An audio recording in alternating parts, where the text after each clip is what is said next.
નમસ્કાર દર્શક મિત્રો, પ્રાર્થના સંદેશ ન્યૂઝમાં આપનું સ્વાગત છે।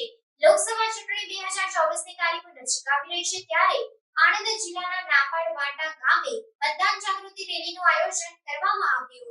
આણંદ જિલ્લાના નાપાડ વાટા વિસ્તાર ખાતે તારીખ 24 એપ્રિલ 2024 ને બુધવારના રોજ સવારે 10:30 કલાકે નાપાડ વાટા ગામે મતદાન જાગૃતિ રેલીનું આયોજન કરવામાં આવેલ હતું, જેમાં ગ્રામજનો મોટી સંખ્યામાં ઉપસ્થિત રહ્યા હતા।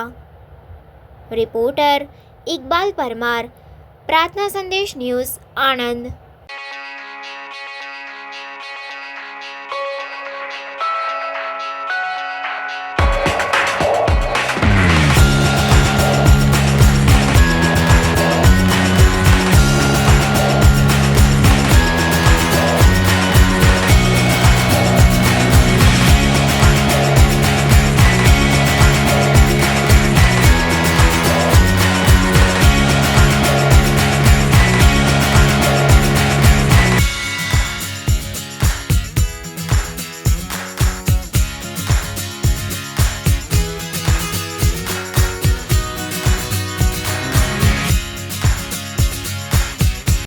સંદેશ ન્યૂઝની તમામ લેટેસ્ટ અપડેટ્સ માટે ચેનલને હમણાં જ લાઇક, શેર અને સબસ્ક્રાઇબ કરો।